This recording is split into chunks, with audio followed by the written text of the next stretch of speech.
Berjumpa kembali dengan To The Point, berpijak dan berpihak pada kebenaran. Ketika guru kehilangan harga diri di negeri sendiri.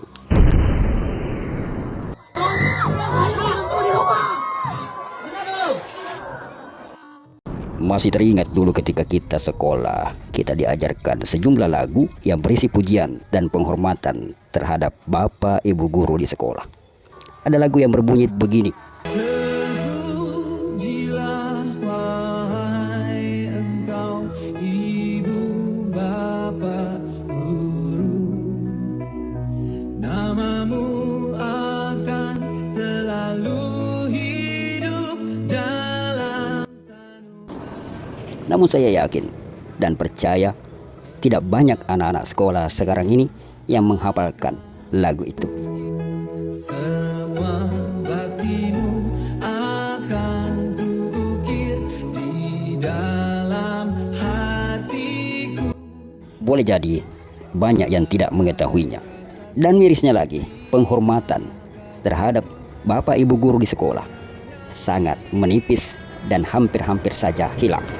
Dahulu di masa kita masih duduk di bangku sekolah dan berjalan menuju surau di kampung halaman, ada satu kebenaran yang selalu ditanamkan begitu kokoh di dalam dada kita, bahwa guru, ustadz adalah pengganti orang tua.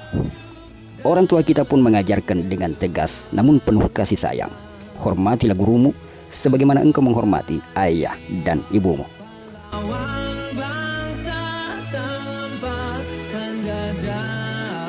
Di sekolah maupun di surau, mereka lah yang memegang tanggung jawab atas pertumbuhan akhlak dan ilmu bagi kita ketika itu.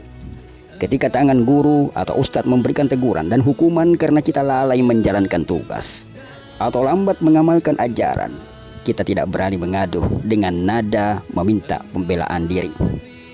Dan jika sesekali ada yang melaporkan ke rumah, apa yang didapat bukanlah pembelaan, melainkan teguran tambahan dari orang tua sendiri. Mereka berkata, pasti ada alasannya sehingga gurumu memberikan hukuman. Gurumu, ustadzmu tidak akan menyentuh jika tidak ada yang salah. Maka perbaikilah dirimu. Namamu akan selalu hidup. Maka tidak ada di antara kita para murid sekolah ketika itu yang berani memperkarakan bapak dan ibu gurunya, karena kami menyadari betul posisi kita sebagai orang yang salah dan kedudukan bapak ibu guru kami sebagai orang yang mengabdikan dirinya untuk menjadikan kami berguna di tengah masyarakat. Itu dulu. Hubungan dibangun di atas pondasi kepercayaan mutlak. Guru memegang otoritas mendidik, murid menundukkan kepala dalam takzim dan penghormatan, dan masyarakat menempatkan profesi guru di tempat yang paling terhormat. Engkau bagai pelita. Sekarang berbalik 180 derajat. Guru pahlawan tanpa jasa menjadi guru pahlawan tanpa wibawa. Sungguh menyakitkan melihat pemandangan rusaknya moral anak-anak dan penghormatan terhadap pendidik saat ini. Segalanya berbalik arah. Kini sedikit saja guru menegur, ia berisiko dilaporkan ke orang tua, bahkan ke pihak kepolisian. Lebih mengerikan lagi, kita menyaksikan berita di mana-mana. Murid berani mengancam, memukul, hingga mengeroyok gurunya sendiri, seolah-olah pendidik itu tidak memiliki harga diri sama sekali.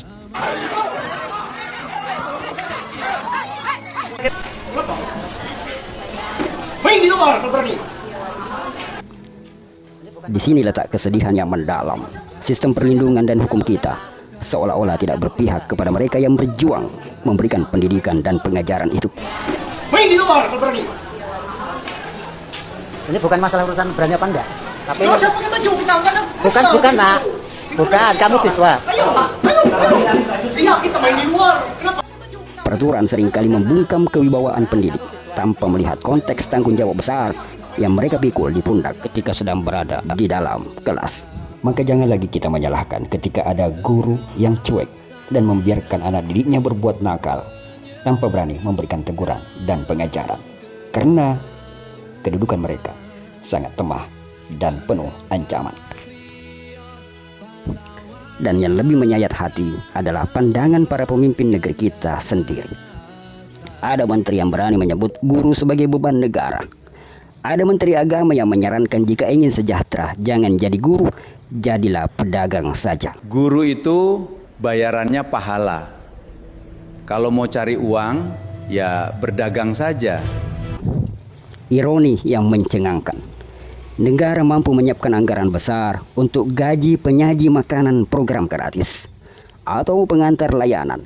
Namun gaji guru yang mendidik masa depan bangsa seringkali belum cukup untuk membeli seragam yang layak maupun pasangan kaos kaki yang baru. Bandingkan perlakuan negara lain, di mana negara lain memandang guru sebagai warga utama. Sungguh mata kita terasa perih jika membandingkan perlakuan ini dengan bangsa-bangsa lain yang memuliakan kaum pendidiknya. Di Brasil, guru digaji setara dengan anggota dewan dan pejabat tinggi. Kehormatan mereka dilindungi undang-undang dengan tegas. Di Jepang, guru menerima tunjangan rumah dan kendaraan pribadi serta status sosial yang sangat tinggi di mata masyarakat. Di Finlandia, dunia mengakui sebagai pendidikan terbaik. Guru harus lulus magister dan seleksi ketat, dihormati setara dokter atau insinyur, dan memiliki otonomi penuh. Jadi guru, makanya kalau di Finlandia untuk masuk jurusan keguruan itu lebih sulit daripada masuk kedokteran dan hukum. Di situ kuncinya. Dari dulu gue bilang untuk menangani masalah pendidikan itu syarat masuk jurusan pendidikan itu aja udah harus di the best students academically di Finland itu baru boleh masuk jurusan pendidikan. Di Singapura, gaji dan tunjangan guru sangat kompetitif, karir jelas, fasilitas lengkap, dan penghargaan sosial yang tak tergoyahkan. Sementara di Korea Selatan, guru disebut guru bangsa, hidup sejahtera, dan dijunjung tinggi oleh seluruh lapisan masyarakat. Peribahasa yang menyebut guru pahlawan tanpa tanda jasa sepertinya sudah harus ditinjau ulang. Itu adalah peribahasa yang salah kaprah. Kita sering mengulang ungkapan indah, guru adalah pahlawan tanpa tanda jasa. Sebuah rangkaian kalimat yang terdengar indah, tetapi justru seakan menjadi pembenaran agar kita bebas mengabaikan jasa para guru. Padahal ungkapan itu sejatinya adalah penghormatan tertinggi, bukan alasan untuk menelantarkan guru. Engkau patriot, pahlawan bangsa tanpa tanda jasa. Mereka disebut tanpa tanda jasa karena tidak menuntut balasan pribadi dari murid yang telah sukses berkat tangan mereka. Namun mereka tetap berhak sepenuhnya atas kesejahteraan yang layak dari negara, perlindungan hukum yang adil, kehormatan dan martabat yang terjaga, serta kehidupan yang menjanjikan. Kami bertahan karena kami mencintai profesi ini. Janji perbaikan kesejahteraan berkali-kali kami dengar. Kami percaya, kami menunggu, kami telan rasa kecewa itu. Tugas kami memang mencerdaskan anak bangsa. Tapi kami juga punya anak yang harus sekolah. Kami juga punya keluarga yang harus dinafkahi. Kami tidak meminta hidup mewah. Kami hanya ingin penghasilan yang layak. Bagaimana mungkin kita mengharapkan murid tumbuh bermoral dan menghormati aturan negara jika orang yang membimbing mereka saja hidup dalam ketidakpastian hukum, merasa lemah dan tidak dilindungi oleh negara maupun pemimpinnya? Kepada para orang tua, masyarakat, dan terlebih lagi kepada para pejabat yang lupa diri, jangan biarkan profesi mulia ini terus tergerus harga dirinya. Jika kita ingin membangun bangsa yang bermoral, kita harus mengembalikan posisi guru sebagaimana tempatnya yang sejati. Orang tua kedua bagi anak-anak di sekolah, penjaga gerbang masa depan yang mulia.